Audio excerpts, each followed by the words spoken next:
Hello and welcome, beautiful souls. My name is Alexa, and I teach nervous system regulation, connecting with your own body, and connecting with your own inner guidance or your intuition. This helps us to lead a more authentic lifestyle and to navigate our lives in a more calm and grounded manner. If you are joining my channel for the first time, welcome. And if you have been following my videos, welcome back. Today I'm going to share my life story. And this is important because what I teach is all about where I've been and where I come from. I've had to traverse that journey myself. I've had to figure a lot of things out. And in order to lead a calm and stable lifestyle, we need to look at where we come from, what our childhoods looked like, what we have been through in life, so that we can get a clearer direction of where we want to go and where we want to be in the future. Up until now, I've taught mainly nervous system regulation, but we're going to move into connecting with our bodies and connecting with our inner guidance and our intuition. Before I share more information on these topics, I'd like to share my life story. So, grab a cup of coffee or a cup of tea, get comfortable, and let's begin. So, as a child, I felt very out of place, very different. I was born in a family where I had an elder sister and a younger sister. I did not have the best family home life, shall I say. There was a lot of violence, a lot of things that children shouldn't really experience. And my escape was spending a lot of time alone and being in nature. For me, that was extremely important. I often felt unseen, misunderstood.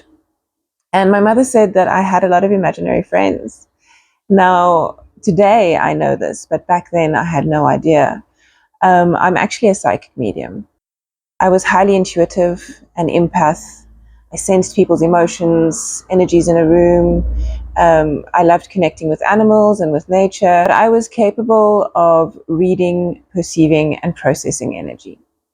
So when you're a little kid and you're in this environment, this family environment where nobody really gets you, nobody really understands you, nobody knows what you're feeling and how you're perceiving the world, it can be very confusing. I wasn't too bothered by it though. I loved spending time on my own, and I would often look for places that were very high up because I felt more of a connection to the universe in these places. So I would often climb up onto the roof of our house, look at the sunset as it was setting. I was raised in Cape Town, South Africa, and from our house we had a beautiful view of Table Mountain. I also loved to climb trees, the higher the better, and I was a skinny, tiny little thing. I used to love climbing up really high into the trees and sitting so silently and so quietly for an extended amount of time, meaning that the birds felt comfortable with my presence. Nobody knew I was there, and I could just gently sway in the branches with the wind, and it was a very beautiful experience. I also used to love, my parents had this outdoor entertaining area, and there was a braai or a barbecue, as you call it, in America and England, or maybe even in Australia. And this was an outdoor barbecue which was made of bricks, and it had these kind of steps going up. And I loved this spot because it was sort of a chimney that I could sit on, and it had nothing around it. So I really felt like I was floating in space. And one of the experiences that I had quite often when I was sitting up here, either on the roof or in the trees or on this barbecue area, was when I closed my eyes, I felt like I was floating. I felt like I was flying in a way, and my body kind of disappeared, and I just became one with the universe. It was a very strange experience to explain to an adult, but a very real experience for me. It was something that was extremely wonderful to feel, very normal to me, I think. But I tried to explain it to my mom, and she didn't get it at all. And I remember I was a different kid. As I said, my mother said that I used to speak to imaginary friends. I had full-on conversations with them. I would go and lie down in the grass around the corner from my house. We had this huge field, and in springtime, which was my favorite season, it still is, these beautiful white daisies would grow there, and it would just form a blanket of white right over this field. And I would go and lie in these daisies. Now, these daisies were probably about 30 centimeters high. And so being the skinny, tiny thing that I was, nobody knew that I was there. If I would lie down in the daisies, my body would disappear. I was totally enveloped by these white flowers, and I would just listen to them growing and listen to nature on a ground level, insects going about their lives. It didn't bother me if a little ant crawled on me. I was just integrated, and it was a beautiful, beautiful experience. Unfortunately, this was the first time that I discovered that people are not always as accepting, adults are not always as accepting of differences, especially where I was raised, because I was raised in a small town where it was very religious. And don't get me wrong, I have had my religious encounters throughout my life. I went to church since I was very little. I believe in many things, but that's not what is important here, because everyone is allowed to have their own beliefs. But it was very closed-minded, shall we say. And my mom was afraid that people would think that I was strange. And so she said, hush, hush, Alexa, don't speak about these things. Don't share these things. People won't understand you. And so I learned how to keep it to myself, which started a situation for me growing up where I never really lived my own authentic truth. I am someone who feels deeply, someone who feels before I think. I often process my feelings with my mind, with my thoughts, but I feel first. And I know there's a lot of people out there that do this. And there has been some kind of fear, especially when I was growing up, about this. I mean, I just turned 40 this year, so it was a period where these things were not spoken about. It was also the guru period, where people were very afraid of certain things in spirituality, certain things that were happening around the world, the 80s and the 90s. There were all these stories.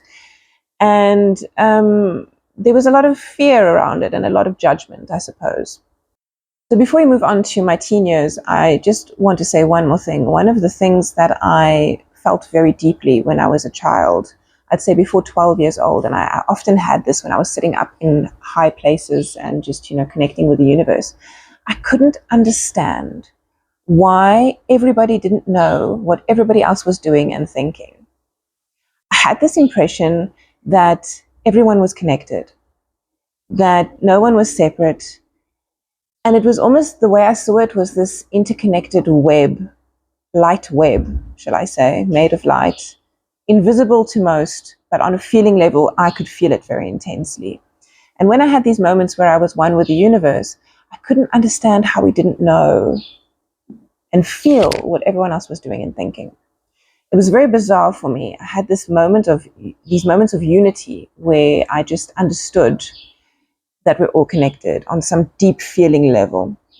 And when I got into my teens, that disappeared. I went off to a girls' hostel, which was a wonderful move that my mom made on my part. And as a teen, I was always reading and researching. I was always in the library. I loved to get into stories, all kinds of novels. I loved to learn. I loved to learn about nature, about animals.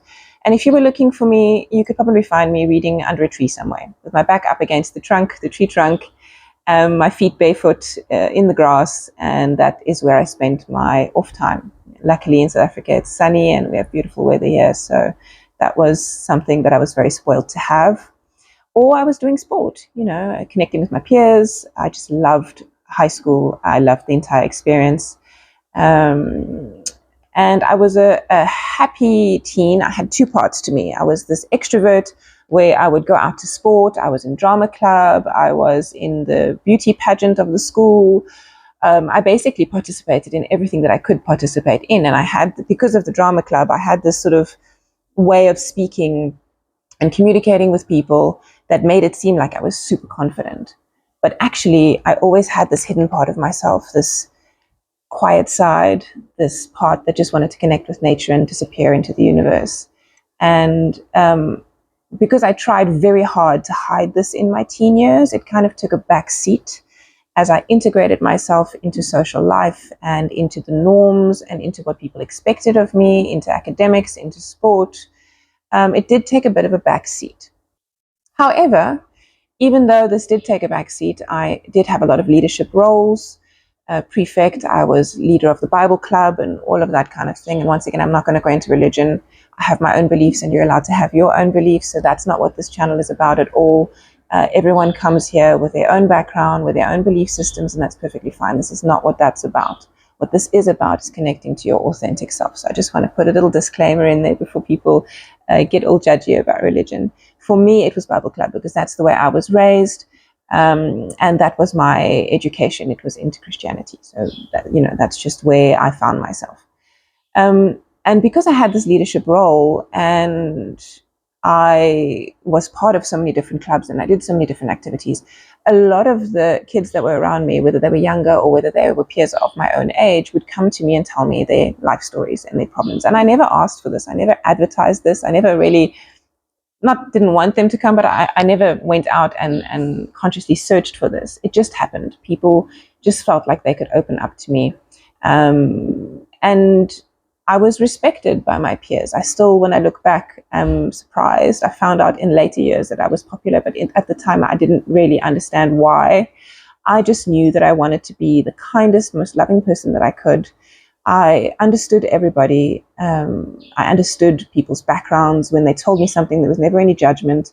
And I still lead my life that way. That for me is integrated into my morals and values in life. I don't think that anybody should be judged because everyone is just living a human experience, and we all have to go through what we need to go through. We all have our ups, we all have our downs, we all make mistakes. The important thing is that we keep learning from those, is that we keep moving towards our inner selves, because that is where the beauty and the gold lies.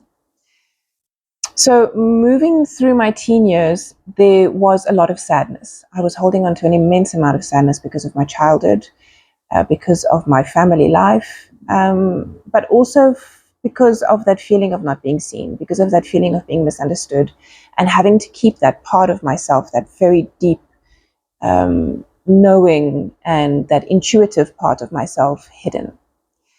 So as I got into my 20s, I started getting into lots of different things, crystals, healing, yoga. I started yoga at 19. I started investigating Buddhism and all kinds of different, spiritualities and religions. I started looking more deeply into Jesus and Christ consciousness, Mary Magdalene. But I wasn't just interested in what the Bible had to say. I wanted the real story of the human beings that lived. And I researched Jesus and all the different theories about it, all the different conspiracy theories. And later on, a lot of proof surfaced, but we're not going to get into that either. But a lot of the things that I believed and felt about Jesus and his path actually did come to light later on, as they found more and more books and more works that were hidden. So yeah, I got into lots of things over the years, in my 20s and in my 30s. I read many different books. I did lots of visualizations, meditations. As I said, I got into yoga, and that was a very big revelation for me, yoga and meditation, because with that, I was able to build capacity to be strong in the world. However, I put that strength into the wrong areas. I met my husband, and I had my first child at 24. This was a massive wake-up call for me. At the time, I was working in a restaurant, and I decided to stop working and stay at home. And this is really where the big depression hit. This is where I lost myself. I stayed at home every day, and even though I was doing the visualizations and the meditations, this deep sadness within me, I just couldn't shake it. I couldn't get rid of it. And it was deep. It was scary at times. I felt misunderstood by my husband as well, so it was just a repetitive pattern once more, where I was feeling unseen, where I was feeling misunderstood. I was into things like pendulums and crystals, as I mentioned before, and most of my books on the shelf were either learning books, so about nature, about animals, about religion, about healing, about crystals. So from a very young age, I was very interested in this, and I kind of just shut it off. I shut it off because I realized that I was not going to be understood. Why must I try making an effort in the world, trying to understand these things, when the people that were the most important to me did not see that within me? Oh, I'm getting a little teary. I thought I was past all of this, but apparently not. So I gave away my pendulums, and I gave away my crystals, and I gave away many books. and I started behaving like a contributing member of society. We decided to move to the UK, and I spent 3 years there where I worked, and my daughter was getting bigger, and I just put the spiritual side of me on the side and forgot that I had it. So this was a period where I felt like I was shut off from the universe. I was always very lucky as a child. If I thought something, it manifested. I was very happy. Even though I carried this deep sadness, I could light up a room. I was joyful and full of wonder for life. And all of this, the moment I decided to close that book on my spirituality, on that deeper side of myself, all of that just, I felt abandoned by spirit, by the universe. However, I always felt guided. My guides never really left me. There's always been voices, I might sound insane now, but there's always been these voices in my head of support. That inner dialogue that you have with oneself was negative. So my own inner dialogue, the way I saw myself, my self-saboteur, shall we say, was negative. But there was always this light voice. There was always this voice of light. Hear the truck passing. There was always this voice of light, this positive voice in my head. And I learned to listen to that voice. I learned that when I listened to that voice, things were smooth, things were easy, and I made the right choices. And when I didn't listen to that voice, things tended to crash. Things tended to not work out. I remember once I was crying in the beginning when I was pregnant with my eldest daughter. I was probably about 23 years old. And I was crying because we were looking for a house to live in. This is before we moved to the UK now. And we found this lovely little complex, and there was this beautiful little 2-bedroom house, and it wasn't too expensive, and I really, really wanted it. And I kept praying. I kept saying, please, please, please, please, please, let us get this house. Let us get this house. And we didn't get the house, and I just broke down because that's all that I wanted. I just wanted us to be independent and to have our own little spot where we could raise our daughter peacefully. And I kept praying, and I said, why me? Oh, why me? Oh, woe to me, you know. And not even 2 weeks later, I kid you not, in that same complex, the house just across the road from the house that we wanted became available for cheaper, also a 2-bedroom, slightly bigger garden, and a pool to boot. And we got it. So that was when I started to learn that when I listen to that voice and when I trust in the universe, things will work out. However, I was still in this weird period where I had put my whole spiritual self aside. And so it was this weird sort of combination of having this inner voice, this inner knowing, and following this inner voice, having trust, but not quite being there completely, and totally shutting it off, feeling abandoned at the same time. And I think that came from my own mental blockages. Moving forward, I eventually moved to France with my husband. We had our second daughter. And again, I was very sad because I did not speak French. I did not have my family around me. We had no money. He couldn't find a job. It was very difficult. We moved there because in South Africa, there was a lot of stuff going on. It was a period where the government was changing. It's after apartheid now, well, quite a while after apartheid. We're talking about 2013, 2014, somewhere around there. And it was a very difficult time period for South Africa, and I couldn't find a job. My husband couldn't find a job as an expat. He was from France himself. So we moved in with his family in France. And this was very dark. It was an extremely dark period for me. I felt very alone. I felt very abandoned. And this was where I really started to say, I need to do something. I need to figure things out for myself, because it shouldn't be about where I am. It should be about how I feel inside. And I decided that it was time to start to connect to spirit again. I did not do this fully, but I started to research again. I started to get that passion for finding things out, for discovering, for learning, and getting whatever information I needed to get in order to better myself, in order to become more whole. And so I stepped onto this journey. I booked a yoga teacher training course in India. I read Eckhart Tolle. Oh, beautiful. I got a lot of inner perception and inner guidance from that book. It opened up doors for me. And that, interestingly enough, was when I started seeing auras again. When I was a kid, I used to see a lot of auras, and I used to be able to perceive where people or animals were without seeing them. I could feel them, and I could tell, when I was sitting up in those trees when I was a kid, I could tell where there was a bird, where there was a squirrel, where there was anything living, basically. And I shut that off for many, many years. So I started to perceive auras once again and to see the world the way I did when I was a child. Not fully yet, but it started to come in. I started to feel energies again. And then I did my yoga teacher training in India, which was absolutely beautiful. It was a lovely experience. I did a full month. And when I came back, I was definitely changed forever. It was a huge opening. And just to be around other people who were also a little bit spiritual, who also wanted to connect with themselves, were finding themselves, were on that inner journey of finding out who they were and wanting to teach others, genuinely having a desire to help people, which I have always had my entire life, was very enriching. And I made lovely friends. And when I got back, I was terrified.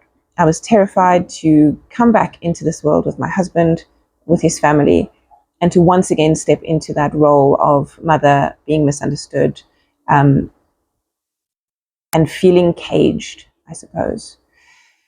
Anyway, after my yoga teacher training, I started teaching, and I enjoyed this journey immensely. A lot of doors opened for me in this career. I started teaching in a lovely little studio in the south of Paris, not actually in Paris itself, but just underneath it, in Rambouillet in French. And I worked here for a good long while until COVID hit. And I started with one class a week, and I ended up giving up to 16 classes a week, which was fantastic. I learned a lot here. I worked with a lovely lady. I won't mention her name. But we did yoga retreats together, workshops, so many beautiful things. And this is where I started to watch people and started to realize what people are feeling when they're coming to yoga classes, why they're there, and how they are actually integrating in their lives, how they're reacting to the stimuli in their lives. And I realized that a lot of people's nervous systems are totally out of whack. At this time, mine as well. I was running around, even though I was a yoga teacher. One of my favorite parts of being a yoga teacher was sitting down in the beginning of the class, getting into that little lotus position, hands down on my knees, taking a few calming breaths, and then waiting for my students to come in, and then me greeting them in this calm, beautiful, centered manner. That's the part of me that they saw. And I'm going to be totally honest with you. At home, I was not that. I was always kind of calm and loving and sweet, and I just wanted the best for my family and for everybody else. But I was giving so much at that point that I was depleted. And when it got to the point that I was giving up to 16 classes a week, I lived half an hour away from where the studio was. So for a 1.5 hour yoga class, I would drive in half an hour there and half an hour back. I would often do classes one after the other because of this, because of the drive that I had, or even sometimes 3 classes, one after the other. So I would get there in the morning, I would do 2 yoga classes, I'd rush back to fetch my kids, and then I would give them their snack, spend the afternoon with them, and then when my husband got home from work, I would rush off and I would give 2 or 3 classes again in the evening. And this was every single day. On Sunday mornings, not every Sunday, but most Sundays, I would give workshops, teacher trainings, that kind of thing. And it was very intense and it was very stressful. And I was often at home in a state of, I wouldn't say panic, but anxiety, because there was a lot to do. I needed to be on time and then also take care of my kids. So it was work, children, rush, rush, rush, work, children, rush, rush, rush. That's basically what my life looked like. And then still not having that understanding and that communication with my husband, and not having my family there, not having my mom, not having my sisters, not having my friends. So I made new friends. So it was a really weird situation, because when I was giving yoga classes, when I was doing teacher trainings, when I was doing retreats, when I was doing workshops, I was this calm, centered, wonderful human being. And it really was true. It wasn't an act. That's who I felt I essentially was. But then my home life did not mirror this. My home life didn't correspond with that. And I didn't get it. I didn't grasp it. I just thought that this was the way it had to be. This was the way it needed to be. And then COVID hit. And we had to stay at home. And it was 2020. I was pregnant with my 3rd child, my little boy. And it was very eye-opening. I slowed down a lot. I asked myself a lot of very important questions. Just before this, just before COVID hit, around 2019, I read Jed McKenna. Now, for those of you who are in spirituality or into spirituality and have read Jed McKenna, some people say it has no impact, and some people say it totally flipped their worlds. For me, it was a world-flipping moment. It was the moment when I realized that if I wanted to be happy, I needed to deconstruct my personality, and I needed to figure out what in my personality was put there by others. So by my parents raising me, by teachers at school, by my friends, by what people have said to me throughout my life, and what was there by choice, by my choice. Our personalities are very interesting because as we grow and learn as children, as teenagers, as young adults, even as adults, we learn certain behaviors, certain ways of dealing with things, and we never really focus on those things. We never really realize why they're there or that they even are there. It's like a mental construct, thoughts and beliefs and patterns that we get into that we don't even understand why or how they got there. We just behave in that way because that's how it's always been since the moment that it was installed, almost like programming on a computer. And when I read Jed McKenna, it planted a very big seed of, I need to have a look at this and I need to decipher which patterns, beliefs, judgments are actually mine by choice or were installed there, were programmed into me without my consent, really. But I wasn't ready to deal with it. I wasn't ready at all. I was afraid. And so anyway, so 2020 hit COVID and we had the confinement or lockdown, as many countries called it. We called it the confinement in French.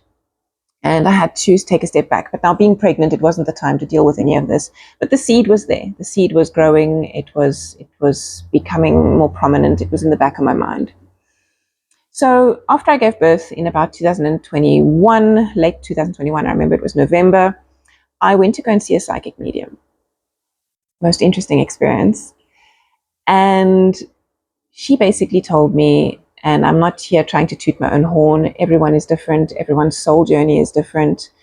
But this was her words to me. She said to me, wow, I didn't expect that. You are not only an old soul, you're an extended soul. And you have been put here to help people, to guide them to themselves, to help them to understand that all the answers are within them and that they have the ability to progress, to learn, to change, to become the best versions of themselves here on earth, to have that authentic connection to self, which starts, she didn't say this to me, but which starts with, now I realize, which starts with nervous system regulation and then body awareness and all of those steps. So years later, now in 2026, I have managed to puzzle all of this together and I now have a structured way to teach this. I had been teaching this all the years without even realizing it. On my own journey to realization, I had been sharing that information with others. And she said to me that I was a psychic medium and that I was capable to do it all the clairs, clairaudience, clairvoyance, speaking, smelling, feeling. She said that I feel before I think, which is so true. Once I dissected that one, I figured out that that is absolutely true. And that I had a mission, that I had a role. She also said something to me that was extremely profound and that really stuck with me. She said to me, you're not just a healer, you're a healer of healers. And that was mind-blowing in many ways. So anyway, so this whole journey, just getting to seeing a psychic medium, took me years because there was a lot of fear around showing who I really was. That hush-hush of my mother when I was young and when I was a kid growing up and my sisters laughing at me, telling me that I was weird and strange and all kinds of stuff. I had a great fear of announcing to the world that I was a psychic medium and that I was capable of all of this. And I use that term psychic medium not because I want to, I don't particularly like that term, but it is a term that people understand. I prefer intuitive, but intuitive doesn't really explain it very well. So for lack of a better term, I'm going to say psychic medium just because, people understand that. But I just want everyone to understand now that this is not woo-woo. This is not guru-like behavior. This is not, the world is falling spirituality. This is very grounded for me. The way that I see it, or the way that I feel it, it's very gentle. It's quiet. It's an inner knowing. It's an inner connection. And I will, in this channel, get into a lot of that sort of spiritual side, speaking to your guides, how do you connect with your higher self, all of these things. We will get into it. This is my favorite part. I can speak about it for a very long time. It's all the stuff that speaks to me. But I want you to know that this is not coming from a place that is out there. It really is coming from an inner knowing, an inner feeling, a deep-seated knowing within myself that connects to the universe, to something that is much greater. So you're not going to get any fanaticism here. Okay, this is grounded, and everyone has this capacity. I don't think of myself as special. I don't think of myself as higher or better than anybody else, because anyone is capable of doing this. And this is my journey. This is my mission, is to show each human being that is interested in this that they are capable of being their own guides. They are capable of connecting. They don't need me, really. I'm just here to show them how. So moving on. So I started to trust myself a bit more. And to my closest friends, I started doing healing sessions where I incorporated body healing, so hands-on techniques, with my mediumnic and my psychic skills. And everything came out accurate. It was insane. I still remember that feeling of going, oh my gosh, I can actually do this. I had so much doubt in myself. And it turns out that everything I said was right. And the weirdest thing about it, and the thing that stuck with me, is that while I was getting these messages, I was totally calm. It's totally unemotional when you're getting these messages. It's not connected to you. It's literally coming through you, and then you just say what you're getting. So it can be on a feeling level, it can be thoughts, it can be words, it can be pictures, it can be feelings. And then after the session, I would almost not even remember what I've said, because it didn't come from me. It wasn't my mind that created it. It comes from somewhere else. And the first time that I connected with someone who had passed away, somebody's grandmother and another person's mother, it was very interesting, because once again, you literally feel that person, their personality, who they are, coming through. Anyway, moving on. So at the same time that I started doing these healings and doing readings for people with my abilities, I was also doing a lot of inner work on myself. We lived in the countryside close to a town called Chartres, and we had a beautiful house in the middle of the wheat and barley fields. And so lots of farmland and sort of pathways that you could walk in between the fields. And I used to love walking with my dogs. And that was where I did most of my processing. I was finally ready to actually face myself, to face my fears, to face what I had been hiding within me all those years. And I would just walk and walk and walk. And this was in, just after the worst of COVID, where we still did have some lockdown and things were slow. I wasn't working too much yet. The universe had given me this beautiful time and space to deal with what I had to deal with. And this was where a lot of the ego structures that I had built over the years started to fall away. And I would literally walk in these fields and talk to myself. I think if anyone had come across me at that time, they would have thought that I was bat crazy. But it was very healing, and it was very difficult. I won't lie. Facing yourself like that takes a lot of courage.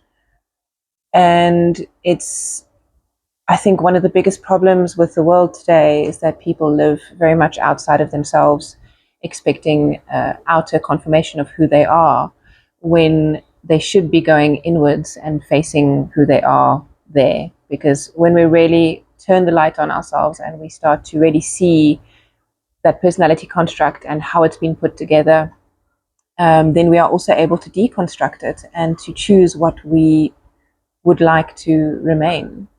And my identity as a healer and as a psychic medium really started to blossom. My healings became more powerful. I started to work with energy, manipulate energy in a wonderful way. My psychic skills and my mediumnic skills just got stronger and stronger. And so when I did actually start teaching yoga again, I won't say that it was unfulfilling. It was very busy. I did do another 2 or 3 years teaching yoga after that, when everything started, coming back online again after COVID. I was not at the same studio though. That studio actually closed down during the COVID period, and so I was working even further, even more of a drive away. And I was giving so many classes, and I was just getting so exhausted. I enjoyed the classes themselves, but the running around and the stress and all of that was really starting to get to me, because I was literally deconstructing my life. I was deconstructing my ego, and I was really coming back down to the roots of who I was. I wasn't quite there yet, and I was very tired of feeling anxious. I was very tired of rushing, and I decided I wanted a complete change. And so we made the decision to move back to South Africa. And it took about a year to plan all of this, and that's what we did. We moved home. And luckily, we were in a good situation in France. We sold our house, everything, and packed it all up, and I came home. So my journey, being a yoga teacher for so many years, teaching so many different people, seeing so many different bodies, going through the nervous system regulation, which I didn't even realize I was doing at the time. I only learned that afterwards. And then doing that deconstruction on myself and really figuring out who I was and what I wanted and in what direction I wanted to go in has brought me to where I am right now. It's brought me to this YouTube channel and to deconstructing what I've learned over the years and who I've become into a teachable format. So that's what this channel is all about. And there will be a lot of information coming from me on diverse topics. I have a lot to teach, I have a lot to say, and I'm ready to put this information out there, and I know that it'll attract the right people. So if you are interested in learning more about these kinds of topics, then please do subscribe. I will be posting weekly. And the nervous system regulation part was the part that I needed to get out first, because that is the foundation, it is the base for people who are unfortunately living in a state of anxiety or a state of rushing. The next part is connecting to body, connecting to self, understanding our signals, understanding where we are, and then the deeper perception of what we feel and see around us and how we energetically connect with our environments and with other people. Lots of topics come off of this, and I'll be sharing a lot of those shortly. So if you like this video, if it relates to you, if you have some kind of heartfelt feeling or understanding watching this, if any part resonated with you, then please like this video. It does help me to reach more people, to get YouTube to push my videos out there, and to get the message to the people that need to hear it. And if you have anything that you'd like to say in relation to this, then please comment or just drop me a heart below. I really appreciate your input. I really appreciate you watching these videos. I know that this channel can have an immense impact on people. And if I can just help a few people to be more authentic to themselves, if I can just help a few people to slow down, to calm down, to be true to themselves, and to reach their own inner guidance, their own inner perception of self, so that they can be the most authentic selves possible, then I've done my job well. I thank you for being here today, listening to this. I appreciate your presence. I hope that you have a beautiful day, and I hope to see you soon.